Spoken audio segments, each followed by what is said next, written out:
Selection ഉപയോഗിക്കുന്ന മറ്റൊരു ടൂളാണ് ലാസോ ടൂൾസ്. നമ്മൾ ഇതുവരെ പഠിച്ചിട്ടുള്ള സെലക്ഷൻ ടൂളുകളിൽ ഒന്ന് റെക്ടാങ്കുലർ മാർക്കറ്റ് ടൂള്, അതുപോലെ തന്നെ എലിപ്റ്റിക്കൽ മാർക്കറ്റ് ടൂള്. അതൊരു പ്രത്യേക ഷേപ്പിനെ, അതായത് റെക്ടാങ്കുലർ, സ്ക്വയർ, അതുപോലെ തന്നെ റൗണ്ട്, എലിപ്റ്റിക്കൽ, ഒരു പ്രത്യേക ഒരു സിമെട്രി ബേസ് ചെയ്തുകൊണ്ടുള്ള, ഒരു ഷേപ്പ് ബേസ് ചെയ്തുകൊണ്ടുള്ള സെലക്ഷനാണ് നമ്മൾ ഇതുവരെ പഠിച്ചത്. എന്നാൽ നമുക്ക് ഹാൻഡി ആയിട്ട് നമുക്ക് ഒരു പ്രത്യേക ഷേപ്പിലല്ലാതെ ആവശ്യമായ രീതിയിൽ സെലക്ഷൻ ചെയ്യുന്നതിന് ഉപയോഗിക്കുന്ന ടൂളുകളെയാണ് പൊതുവിൽ ലാസോ ടൂൾസ് എന്ന് പറയുന്നത്. ലാസോ ടൂൾസ് പ്രധാനമായിട്ടും 3 തരത്തിലാണുള്ളത്. ഇവിടെ കാണുന്ന ഈ ടൂളുകളാണ് lasso tools. Simple lasso tools, polygonal lasso tool, magnetical lasso tool. 3 നമുക്ക് പഠിക്കാം. നോക്കാം. ലാസോ ടൂൾ, കീബോർഡിൽ എൽ എന്ന അക്ഷരം പ്രസ് ചെയ്തുകൊണ്ട് നമുക്ക് ലാസോ ടൂളിനെ പ്രവർത്തനം സജ്ജമാക്കാം, ആക്ടിവേറ്റ് ചെയ്യാം. ഇപ്പോൾ സെലക്ട് ചെയ്തിരിക്കുന്ന ലാസോ ടൂള് ഒരു കയറിൽ ഒരു കെട്ട് പോലെ, ഒരു കുരുക്ക് പോലെയാണ് നമുക്ക് കാണുന്നത്. അതായത് ഇതാണ് നോർമൽ ലാസോ ടൂള്, അല്ലെങ്കിൽ free hand lasso tool. Free hand lasso tool ഒരു പേപ്പറിൽ ഒരു പെൻസിൽ ഉപയോഗിച്ചിട്ട് നമ്മൾ വരയ്ക്കുന്നത് പോലെ സെലക്ഷൻ ചെയ്തെടുക്കാൻ സാധ്യമാക്കുന്ന ഒരു ടൂളാണ് ഈ ലാസോ ടൂള്.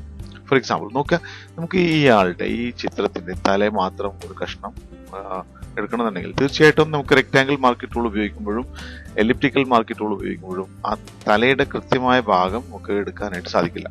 എന്നാൽ ഇവിടെ ഈ കാണുന്ന ലാസോ ടൂള്, ഇപ്പൊ ഫ്രീ ഹാൻഡ് ലാസോ ടൂൾ ഉപയോഗിച്ചുകൊണ്ട് നമുക്ക് ഒരു പേപ്പറിൽ ഒരു പെൻസിൽ എന്ന പോലെ അല്ലെങ്കിൽ പെൻ എന്ന പോലെ അയാളുടെ ഈ ഫിഗറിന്റെ ചുറ്റും നമുക്ക് വരച്ചെടുക്കാനായിട്ട് സാധിക്കും. നമുക്ക് സ്റ്റാർട്ട് ചെയ്യാം. ഞാനിവിടെ ക്ലിക്ക് ചെയ്തുകൊണ്ട് സ്റ്റാർട്ടിങ് ചെയ്യണം. അതിനുശേഷം ഇങ്ങനെ വളരെ സ്ലോലി, ഇത് നിങ്ങളുടെ മൗസിന്റെയും കൈയുടെ പ്രാക്ടീസിന്റെയും അനുസരിച്ചിട്ട് ഇതിന്റെ വ്യക്തത കൂടുകയും കുറയുകയും ചെയ്യാം. കുറച്ച് കൂടിക്കോട്ടെ കുറഞ്ഞോട്ടെ, പ്രശ്നമില്ല.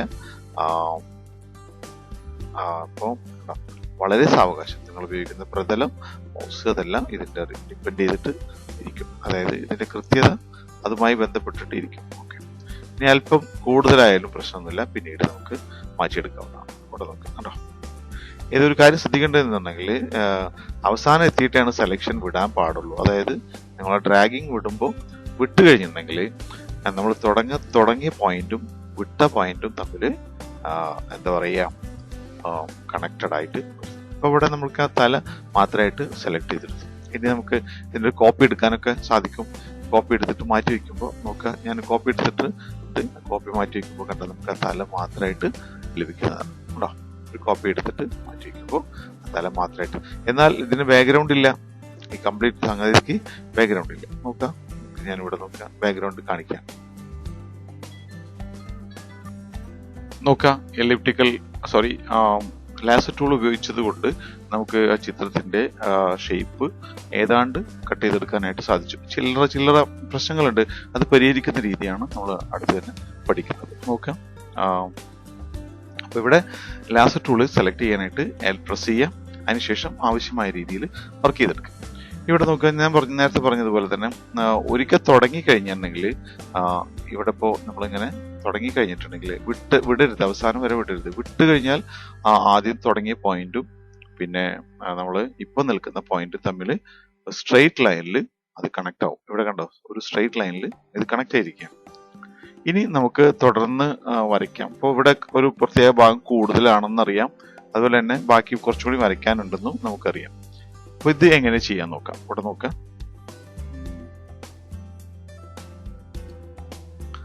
ഇവിടെ ഇതിലേ നമ്മൾ എഡിഷൻ എന്നുള്ള ഭാഗം സെലക്ട് ചെയ്യാം. എഡിഷൻ എന്ന് പറഞ്ഞാൽ ആഡ് ടു സെലക്ഷൻ, നമ്മൾ നേരത്തെ പഠിച്ചതാണ്. ഇതിനായിട്ട് കീബോർഡിൽ ഷിഫ്റ്റ് അമർത്തി പിടിച്ചു കഴിഞ്ഞാലും എഡിഷൻ ആവും, അതല്ലെങ്കിൽ ഇവിടെ ഇതിൽ ക്ലിക്ക് ചെയ്യാം. നേരത്തെ പറഞ്ഞ് സംസാരിച്ചതുപോലെ തന്നെ സെലക്ഷൻ ടൂൾ ആയതുകൊണ്ടാണ് ഈ പ്രോപ്പർട്ടീസ് ഇവിടെ വന്നിരിക്കുന്നത്. സെലക്ഷൻ ടൂളുകൾക്കെല്ലാം ഈ പ്രോപ്പർട്ടീസ് നമ്മൾ കാണാനായിട്ട് സാധിക്കും. അപ്പോൾ ഇവിടെ ആഡ് ടു സെലക്ഷൻ എന്നുള്ളത് ക്ലിക്ക് ചെയ്തതിനു ശേഷം നമ്മളിവിടെ ഇപ്പോൾ ഇവിടെ പോയിന്റർ ശ്രദ്ധിച്ചു കഴിഞ്ഞിട്ടുണ്ടെങ്കിൽ ആ പോയിന്ററിനോട് കൂടിയിട്ട് ഒരു പ്ലസ് ചിഹ്നം കൂടി നമുക്ക് കാണാനായിട്ട് സാധിക്കും. ഈ അവസരത്തിൽ നമുക്ക് കൂടുതൽ സെലക്ഷൻ എങ്ങനെ ചെയ്യാൻ നോക്കാം. ഇങ്ങനെ ചെയ്യുന്ന സമയത്ത് പ്രധാനമായിട്ടും ആ സെലക്ഷൻ്റെ ഉള്ളിൽ നിന്ന് ആയിക്കഴിഞ്ഞാൽ ആ സെലക്ഷൻ ഒന്നിച്ച് നമുക്ക് ലഭിക്കുന്നതാണ്. അതല്ലെങ്കിൽ 2 കഷ്ണമായിട്ടാണ് നിൽക്കുക. ഞാൻ ഉള്ളിൽ നിന്ന് സെലക്ഷൻ തുടങ്ങി ഇവിടെ കണ്ടോ.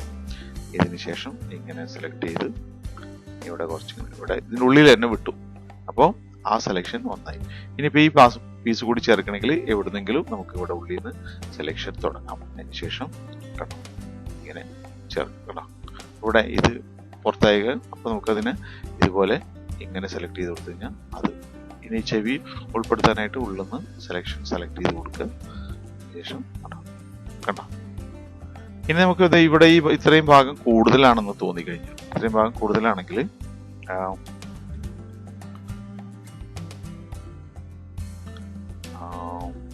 നോക്കാം. അപ്പൊ അതിനുശേഷം നമ്മൾ ചെയ്യേണ്ടത് സബ്ട്രാക്ട് ടു സെലക്ഷൻ എന്നുള്ള ഈ ഭാഗമാണ്.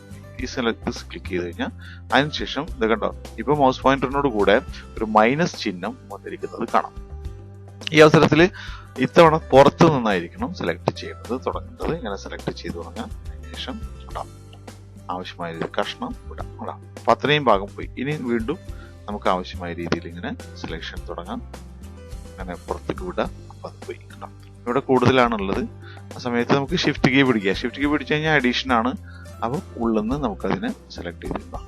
കറക്റ്റ് ആയിട്ട് പിക്സൽ ഉൾപ്പെടുന്ന തരത്തിൽ സെലക്ഷൻ കൊണ്ടുവരാൻ സാധിക്കും. ഇവിടെ ആഡീഷൻ ആണ്. അപ്പൊ ഷിഫ്റ്റ് പിടിച്ചുകൊണ്ട് ഉള്ളിൽ നിന്ന് സെലക്ഷൻ കൊടുക്കുക. ഇങ്ങനെ കൂട്ടിയും കുറച്ചും കൊടുത്തുമായിട്ട് നമുക്ക് കറക്റ്റ് ആയിട്ടുള്ള സെലക്ഷനിലേക്ക് ലാസ്റ്റ് ഫ്രീ ഹാൻഡ് ലാസ്റ്റോ ടൂളിലൂടെ എത്താനായിട്ട് സാധിക്കും. ഇനി അടുത്തതിലേക്ക് സെലക്ഷൻ ഒഴിവാക്കുന്നതിന് കൺട്രോൾ ഡി അഥവാ ഡി സെലക്ട്. 100% കാണുന്നതിന് കൺട്രോൾ 1, 100% കാണുന്നതിനാണ് 100% കൃത്യമായിട്ട് കാണുന്നതിന് കൺട്രോൾ 1, കൺട്രോൾ 1. സ്ക്രീനിൽ മൊത്തമായിട്ട് കാണുന്നതിന് കൺട്രോൾ 0. കൺട്രോൾ 0 അടിച്ചു കഴിഞ്ഞാൽ ചിത്രം മൊത്തം സ്ക്രീനിൽ കാണാനായിട്ട് സാധിക്കും. കൺട്രോൾ 1 അടിച്ചു കഴിഞ്ഞാൽ കൺട്രോൾ വലുതായിരിക്കുകയാണ്. അതിനുശേഷം അടുത്ത സെലക്ഷൻ ടൂളിലേക്ക് പോകാം. ഇവിടെ അടുത്ത സെലക്ഷൻ ടൂളാണ്